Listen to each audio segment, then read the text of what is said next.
Hello and welcome, Exiles. Today I want to showcase a cast on crit Chieftain.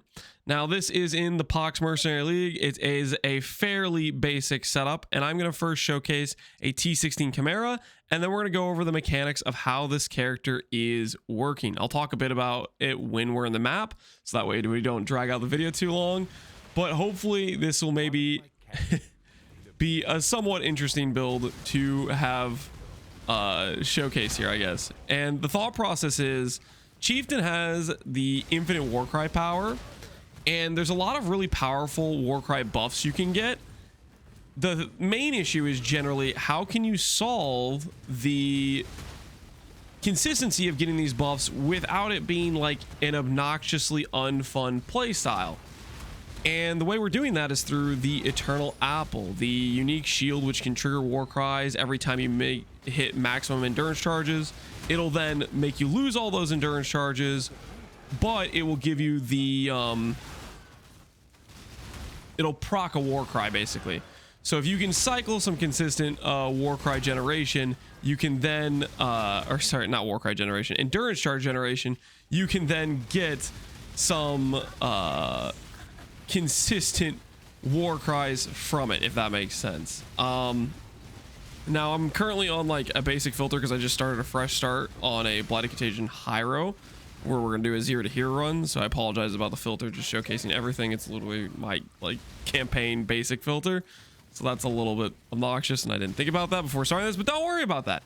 Anyways, as I was saying, Eternal Apple triggers Warcries if you have consistent ways to generate endurance charge, and this is actually quite easy to do. And I'll go over that setup. It's essentially Enduring Composure, which says every time you were hit recently, you'll generate an endurance charge every second. Is there smoke? Okay, it's hiding in the pile of loot covering my screen, the last smoke cloud.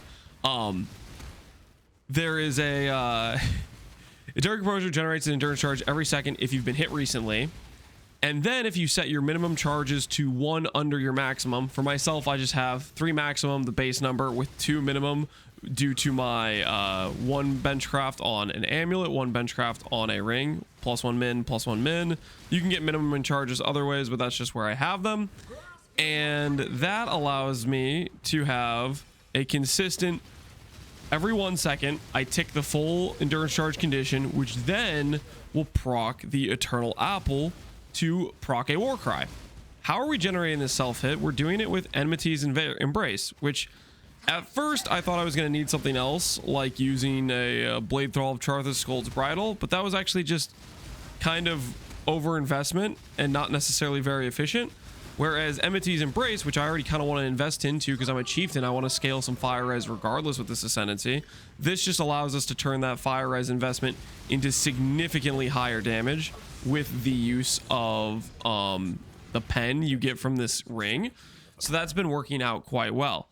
All right, let's go ahead and showcase the concept. So Enmity's Embrace says if you use a skill, you get hit.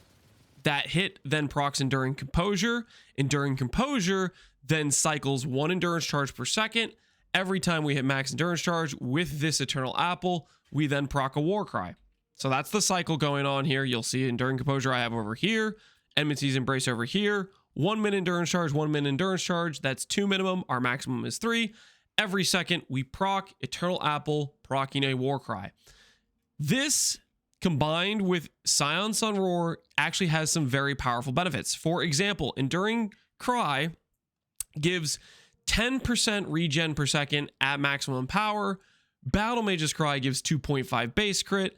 And Ancestral Cry gives about 3 max res with some Ellie res on top of that.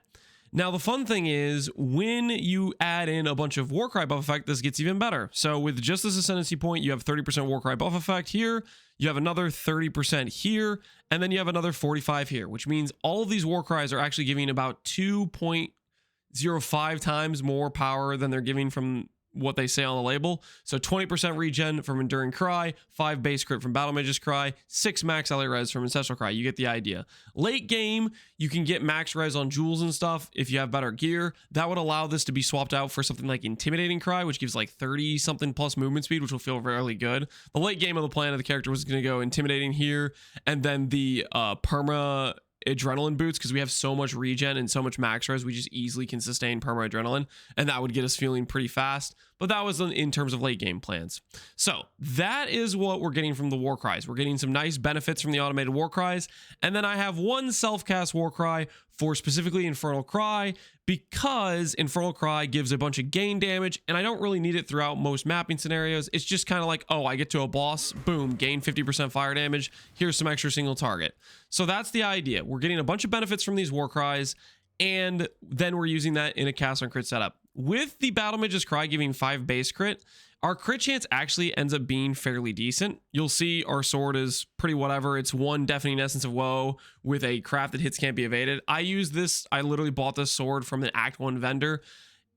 This is what you kind of have to do until you can get decks on gear. My gear is pretty budget right now, so I don't really have extra decks laying around. If you get extra decks, then you can start thinking about going, for example, for a Shaper based sword. Shaper can roll with Gain Fizz's Fire on the Prefix pool. You can roll for crit multi, crit chance, better attack speed, stuff like that. You can get a little bit more tryhard. But initially on this setup was fairly budget, so I just have a basic sword from the Act 1 vendor with just hits can't be evaded crafted onto it. So that solves our accuracy, that solves our hit chance.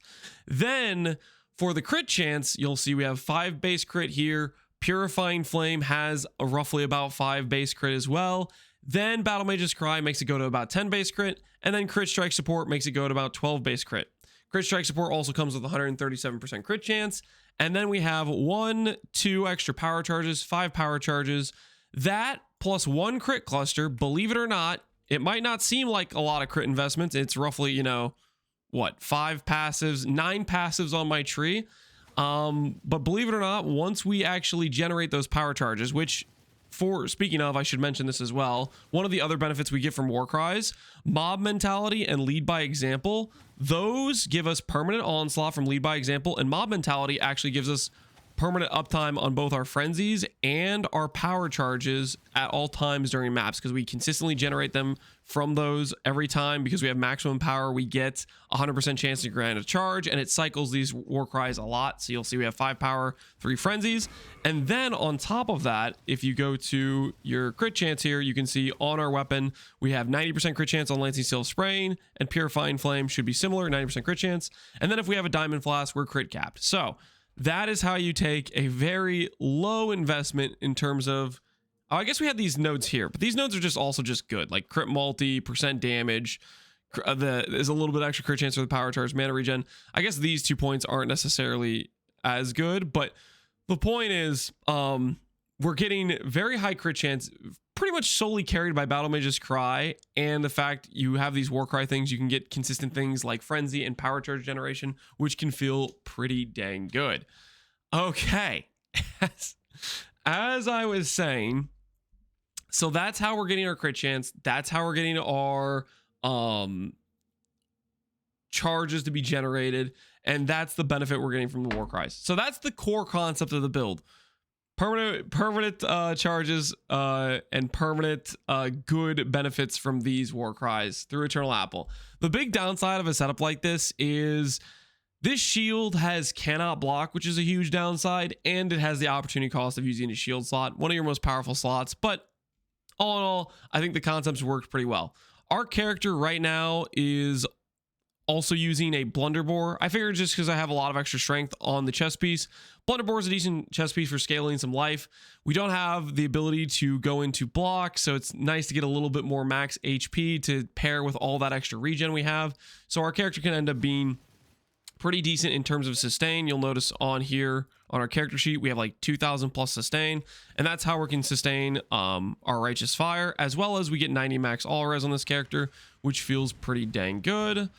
Apparently I'm selling something, which I don't even know what I'm selling. S2 Corruption. Oh, I'm selling this chess piece, I guess. Here you go, good sir.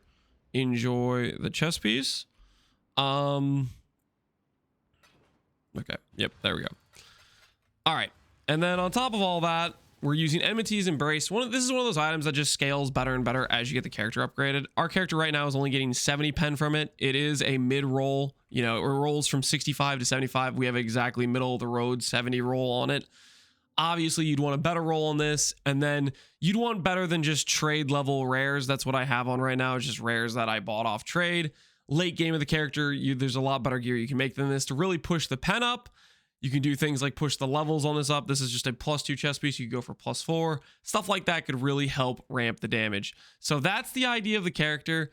I was going to min-max this a bit further, but I just kept getting excited and having it gnaw away at me that I wanted to do a Blighted Contagion SSF run on a Hyro. So I'm starting that project now, but I wanted to make this video going over the concept of this character just to showcase it for people that maybe would be interested in making some spellcaster or crit-based chieftains using this sort of setup with Enmities, Eternal Apple, and Enduring Composure. Another fun thing about my crit cluster, I just want to go over this because I thought it was kind of funny, is Precise Retaliation, funnily enough, with a Eternal Apple, because we literally cannot block, is always guaranteed 60% crit chance. So that was kind of a neat like pairing. Even though this is a downside, it makes this node consistent for crit chance, which is kind of cool. But yeah, anyways, that is the cast on Crit Chieftain. Hopefully you guys enjoyed this little video showcasing the character and the idea behind it. POB will be in the description. Go play it if you want.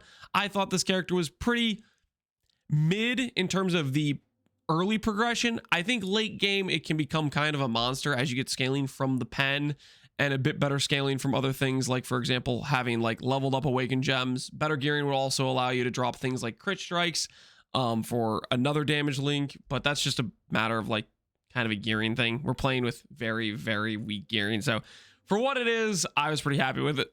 Excuse me. Hopefully you guys enjoy the video. As always, thanks for watching, Exiles. Take care and peace out. Have a good one.